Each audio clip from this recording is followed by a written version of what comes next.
m'appelle Régine et je suis responsable de production pour les condensateurs film Mica.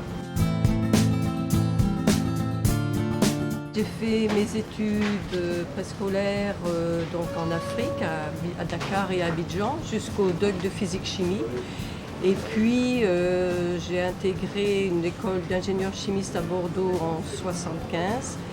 Et en 81, je suis partie aux États-Unis pour travailler pour Bell Laboratories, qui est la société qui fabriquait les premiers transistors. Et puis en 96, je suis revenue en France où j'ai travaillé pour d'abord Dupont Photomasque et puis finalement Excelia depuis 2016. Ah oui, moi depuis que j'ai 10-12 ans, j'ai toujours aimé faire de la chimie. Donc vous savez, les petits coffrets chimiques qu'on recevait à Noël, donc je m'amusais sur le balcon à faire des expériences. Et puis lire vous savez, la bibliothèque verte où il y avait des trucs de détective, ça m'a toujours plu. Et à travers mon cursus d'ingénieur chimiste, voilà, j'ai retrouvé tout ce que j'aimais.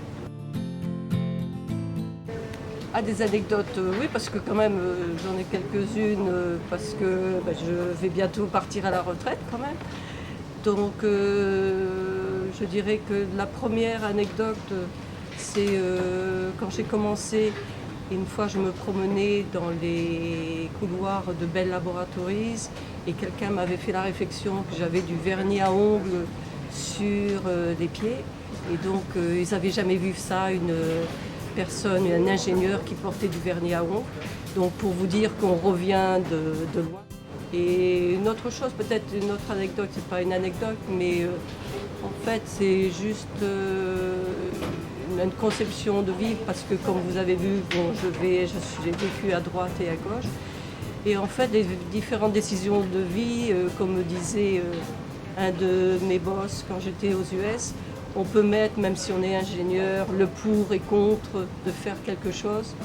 Bon, c'est une décision que l'on doit prendre, mais en fait, il faut vraiment suivre ce qu'on a au fond de soi. Comme on disait, le gut feeling, c'est ce qu'il faut suivre dans la vie. J'aimerais faire de l'assemblage. Dans mon service, il y a de l'assemblage. Et je trouve que c'est vraiment intéressant de pouvoir, à travers, donc on regarde et on compile des plans et on doit monter la pièce. Donc il faut faire preuve de pouvoir faire lecture de plans, de voir en 3D, de faire de la soudure, de monter. Voilà, et je trouve que c'est quelque chose qui est vraiment très intéressant.